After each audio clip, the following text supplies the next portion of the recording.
लोगों ने पिछले वीडियो में काके की के अनुवाद के बारे में चर्चा किया और पिछले वीडियो से ये बात स्पष्ट हुआ कि काके की का अनुवाद दो तरह से किया जाता है। ये पिछले वीडियो में हम लोगों ने देखा। एक एपोस्ट्रोफी एस के द्वारा काके की का अनुवाद होता है, एक होता है ऑफ के द्वारा। स्पष्ट हो गया। जैसे रोहन की कलम, ठीक है, रोहन की कलम। अब इसका अनुवाद हम लोगों ने क्या किया था, रोहन्स पेन।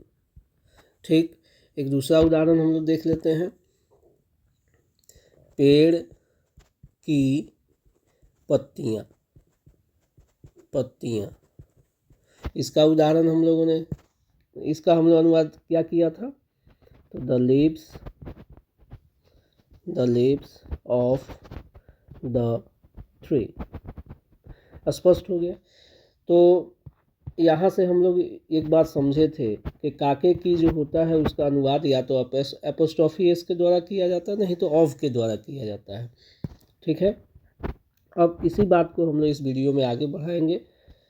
तो यहाँ पे देखिए, जो एपोस्ट्रोफी एस है उसको व्याकरण में जेनिटिव कहते हैं, जेनिटिव। ठीक, व्याकरण में इसको क्या कहते हैं, एपोस्ट्रोफी एस को जेनिटिव कहते हैं। और ये जो ऑफ होता है, इस तरह के समूह में जो ऑफ होता है उसको ऑफ फ्रेज कहा जाता है। ठीक, ऑफ फ्रेज कहा जाता है। दोनों के प्रयोग से संबंधित हम लोगों ने एक अंतर समझा कि जेनेटिव का हम लोग प्रयोग उस वक्त करते हैं जब कोई व्यक्ति हो। ठीक है, और ऑफ का प्रयोग हम लोग उस वक्त करते हैं जब कोई व्यक्ति न हो। यहाँ तक हम लोग समझ लिए थे।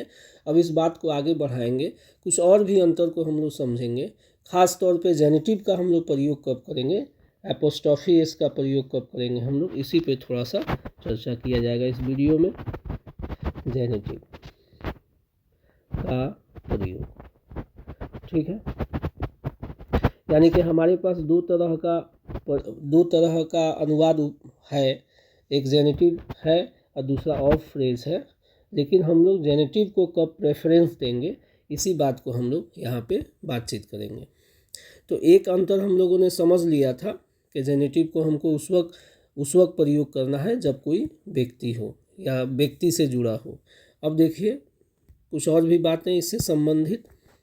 तो एक नंबर, यदि हम समय की बात करते हैं, टाइम की बात करते हैं, समय, तो भी हम लोग जेनेटिव का ही प्रयोग प्रेफर करते हैं। जैसे एक घंटे का समय,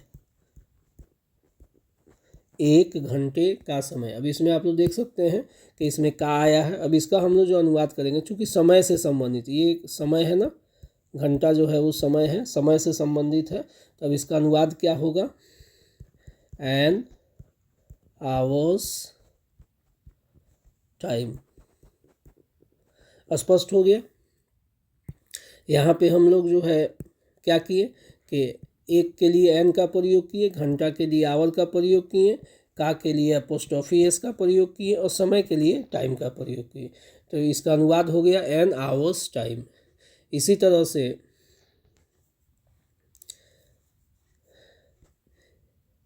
2 घंटे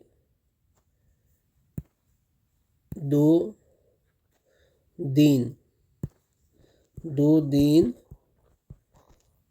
2 दिन की यात्रा।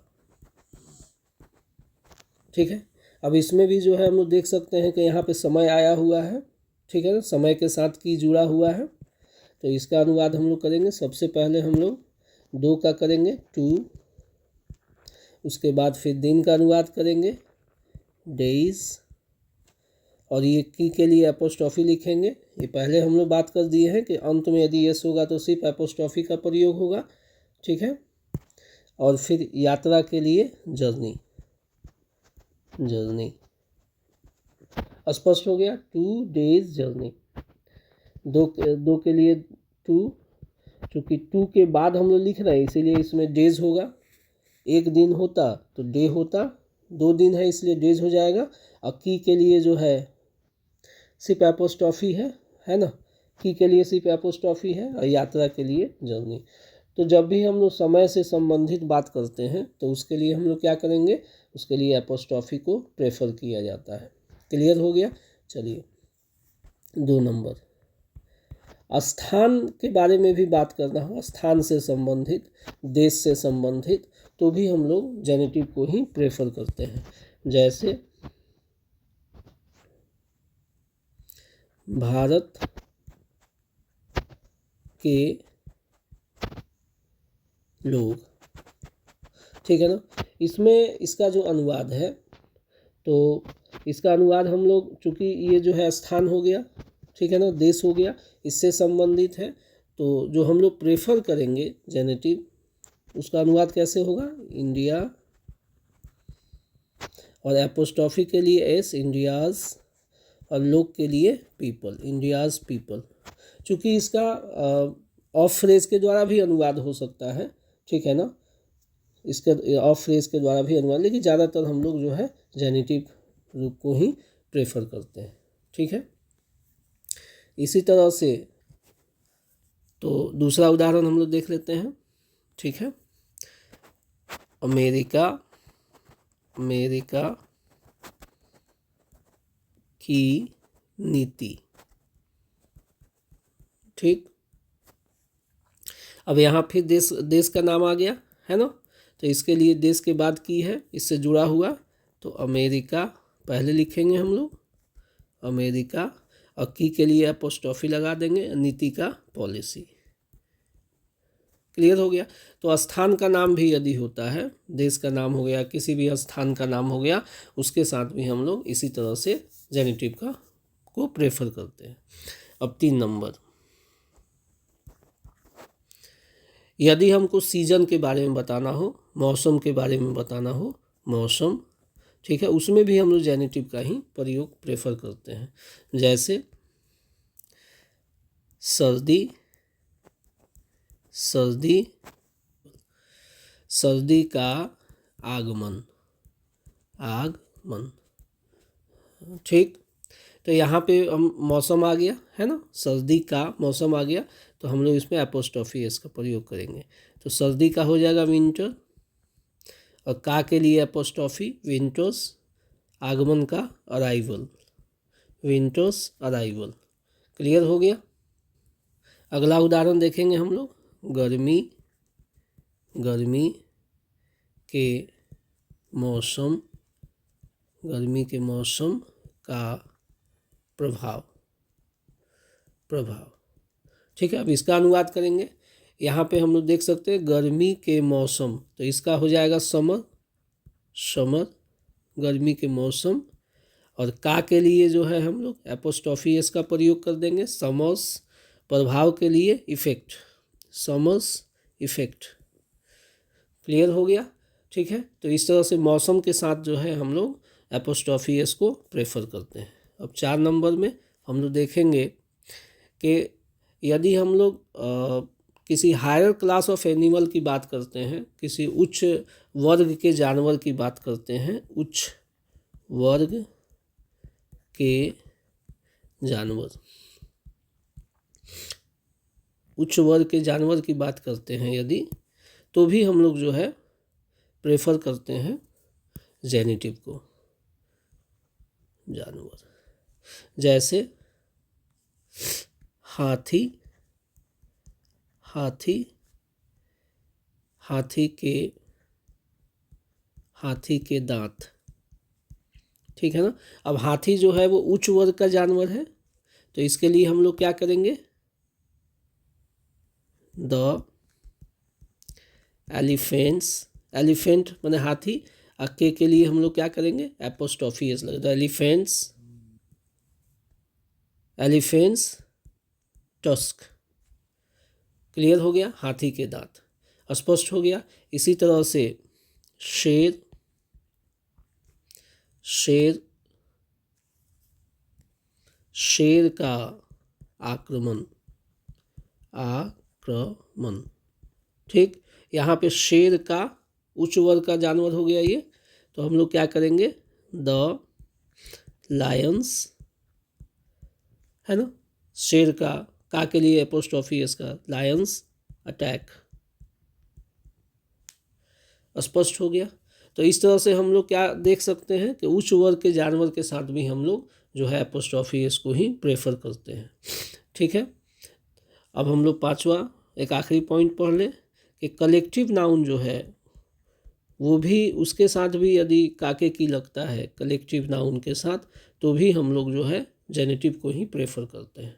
अब थोड़ा सा बात समझ लीजिए, कलेक्टिव नाउन का मतलब होता है समूह, ठीक है ना, समूह, समूहवाचक संज्ञा, ठीक है, समूह। तो जब कोई एक समूह का, किसी एक ग्रुप का हम लोग एक अलग नामकरण कर दें तो उसी को कलेक्टिव नाउन कहा जाता है, ठीक है। जैसे बहुत सारे ऐसे उदाहरण हो सकते हैं, जैसे जो है सरकार, गवर्नमेंट, है ना, गवर्नमेंट, गवर्नमेंट, ठीक। जैसे क्लास, ठीक है। इस तरह से बहुत सारे कलेक्टिव नाउन हैं इंग्लिश में। तो यदि कलेक्टिव नाउन जो है उसके साथ जो है काके की प्रयोग होता है तो उसके लिए भी हम लोग एपोस्ट्रोफी एस को प्रेफर करते हैं। जैसे सरकार,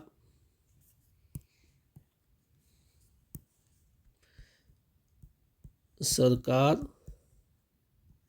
की नीतियाँ, नीतियाँ। अब चूंकि सरकार शब्द जो है, ये सरकार शब्द जो है वो कलेक्टिव नाउन है, ठीक है। इसके साथ की आया हुआ है, तो इसका हम लोग अनुवाद करेंगे the government, governments, apostrophe S लगा देंगे, पॉलिसीज, पॉलिसीज, ठीक है। स्पष्ट हो गया। तो ये कलेक्टिव नाउन है, इसके साथ हम लोग एपोस्ट्रोफी एस को प्रेफर करते हैं। तो इस तरह से हम लोगों ने इसमें आज जो है पांच प्रकार के ऐसी बातें की, 5 प्रकार के ऐसे शब्दों का हम लोगों ने शब्दों को देखा जिसके साथ जो है जेनेटिव को प्रेफर किया जाता है। पहले में था समय का, समय के साथ जेनेटिव प्रेफर करते हैं हम लोग। दूसरे में था स्थान, वो स्थान देश का नाम हो सकता है, राज्य का नाम हो सकता है, ठीक है ना, स्थान या डिस्ट्रिक्ट का नाम हो सकता है। तीसरे में हम लोगों ने देखा मौसम, मौसम के नाम के साथ भी जेनेटिव। चौथे में हम लोगों ने देखा कि उच्च वर्ग के जानवर जो होते हैं उनके साथ भी जेनेटिव। और पांचवें में हम लोगों ने पढ़ा कि कलेक्टिव नाउन के साथ भी जेनेटिव को ही प्रेफर किया जाता है। तो आज के वीडियो में बस इतना ही। अब जो अगला वीडियो होगा उसमें हम लोग इसी पे कुछ और विशेष तरह के ग्रुप की बात करेंगे, फ्रेज की बात करेंगे, ठीक है ना, जिनका व्यवहार जो है वो हिंदी से मिलता जुलता नहीं है। हिंदी में कुछ और होता है और अंग्रेज़ी में उसका अनुवाद कुछ और किया जाता है। और यदि आप लोगों ने पहले वाला वीडियो नहीं देखा होगा तो पहले वाला वीडियो भी ज़रूर देख लीजिए, क्योंकि ये सभी वीडियो एक दूसरे से कनेक्टेड है, तो आपको अच्छी तरह से ये बातें समझ में आएगी।